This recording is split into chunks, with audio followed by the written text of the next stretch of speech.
తగ్ లైఫ్ ఈ film review ఇప్పుడు చూద్దాం. మన మెయిన్ లీడ్ బాయ్ మన కమల్ హాసన్ గారు అండ్ సెలం బలాస్ గారు. సో మెయిన్గా చెప్పుకుంటే ఫిలిం అనేది నాకు ఎలా అనిపించింది అన్నాడు, ఇది జస్ట్ ఓకే బాయ్, ఇది జస్ట్ ఓకే అనిపించింది. మరీ అంతలా బాగుందని చెప్పుకోలేను, కాకపోతే ఒకసారి చూసే విధంగా అయితే ఉంటుందని చెప్పుకోవచ్చు. నా వరకు చెప్పుకోవాలంటే కొంతమంది డెప్త్గా ఫిలిం గురించి ఆలోచించే వాళ్ళు కానివచ్చు, లైక్ ఫుల్లీ ఫిలిం అనేది రొటీనిస్ట్లో ఉన్నది అని అంటే మాత్రము ఇది అంతలా నచ్చకపోవచ్చు అని చెప్పొచ్చు. రొటీనిష్ అంటే రొటీనిషే, సో మీకు చూసిన ఎలిమెంట్స్ కనిపించచ్చు, కాకపోతే టెక్నికల్గా మాత్రం ఫిలిం అనేది ఎక్సలెంట్ అని చెప్పుకోవచ్చు. ఈ ప్రజెంట్ ఉన్న టెక్నికల్ వేలోనే మనకు ఫిల్మ్ అయితే కనిపిస్తుంది. ఆ విజువల్స్ కానివచ్చు, ఆ స్క్రీన్ ప్లే కానివచ్చు, ఇదంతా చూసుకున్నట్టయితే స్టోరీ పరంగా చూసుకున్నట్టయితే మీకు తెలిసే ఉంటుంది, ట్రైలర్ చూసి మీకు ఐడియా వచ్చే ఉంటుంది. దాని గురించి పెద్ద అవసరం లేదు.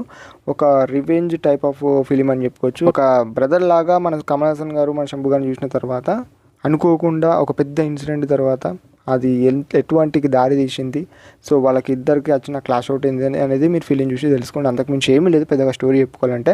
మెయిన్గా సెకండ్ హాఫ్ అనేది నేను చెప్పాను కదా రివెంజ్ కైండ్ ఆఫ్ అని, సో సెకండ్ హాఫ్లో ఆ ఎలిమెంట్స్ సీన్స్ కనుక మీరైతే చూస్తారని చెప్పొచ్చు. మెయిన్గా చెప్పుకున్నట్టే ఫస్ట్ హాఫ్ అనేది కొంచెము అంతలా ఎక్కలేదు, అంతలా అనిపించలేదు నాకు ఫిలిం. మెయిన్గా చెప్పుకున్నట్టే లైక్ అదే స్టోరీ, అదే కొంచెం ల్యాగ్ చేయడము, అవే కొన్ని ప్రెడిక్టబుల్గా అయితే ఉంటాయి సీన్స్, అంతకుమించి అనిపించలేదు. కాకపోతే సెకండ్ హాఫ్ అనేది much better compare to first half అనేది ఈజ్ మై ఒపీనియన్, అది చెప్పుకోవచ్చు. మెయిన్ అండ్ ఇంకా ఫ్యామిలీతో చూడొచ్చు అంటే లేదు భయ్యా, త్రిషతోని కొంచెము రొమాంటిక్ కిస్ అదంతా మీరు ట్రైలర్ చూస్తే సమ్వాట్ ఐడియా వస్తుంది. సో అంతే, అంతకు మించి ఏమి చెప్పలేను. ఫ్యామిలీతో చూడకపోవడం అనేది ఈజ్ బెటర్. ఈ ఫిల్మ్ లో చాలా మంది క్యారెక్టర్స్ ఉన్నాయి. మీరు చూసుకుంటే మన జార్జ్ గారి క్యారెక్టర్ కానివచ్చు, లేకపోతే మన త్రిష గారు కానివచ్చు, ఐశ్వర్య లక్ష్మణ్ గారు కానివచ్చు, అభిరామ్ గారు కానివచ్చు, సో ఇలా చెప్పుకుంటే చాలా మంది క్యారెక్టర్స్ ఉన్నాయి. వాళ్ళ రోల్లో వాళ్ళు చాలా బెస్ట్ ఇచ్చారని మాత్రం చెప్పుకోవచ్చు. పర్ఫార్మెన్స్ వైజ్ గా ఎక్కడ కూడా డిసప్పాయింట్ కావాల్సిన అవసరం లేదు, చాలా బాగా ఇచ్చారు. ఎస్పెషల్ మన కమల్ హాసన్ గారు మెయిన్ గా చెప్పుకోవాలంటే.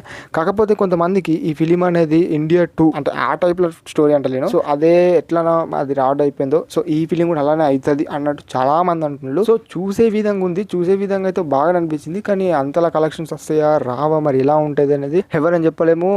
చూడాలి ఈ జర్నీ ఎలా ఉంటుందో ఈ ఫిలిం సంబంధించి థియేటర్లో అనేది చూడాలి, ఎంత కలెక్షన్ చేస్తుంది ఏందనేది ముందుగా. సో ఫిలిం రివ్యూ అయితే ఇలానే ఉంటుంది. మెయిన్గా చెప్పుకోవాలంటే క్లైమాక్స్ పోర్షన్ ఓకే అనిపిస్తుంది.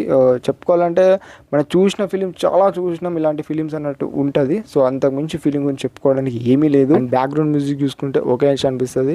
అండ్ మన కమల్ హాసన్ గారి లుక్స్ చూసుకున్నా కానివచ్చు, ఆ ఫైట్ సీన్స్ కానివచ్చు, ఇవన్నీ చూసుకుంటే బాగున్నాయని చెప్పుకోవచ్చు. అంతకు మించి ఏమీ లేదు. సో అందుకనే ఫిలిం అనేది మరీ అంత బాగుందని చెప్పలేను, మరీ అంత బాగాలేదని చెప్పలేను. టెక్నికల్ వైజ్గా ఒకసారి చూసే విధంగా ఉంటుందని మాత్రం ఒక ముక్కలో చెప్పగలుగుతాను.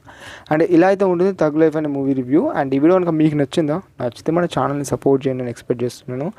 And thanks for watching. And మళ్ళీ మంచి వీడియోలతో మేము ముందుకు వస్తాను. టాటా గైస్.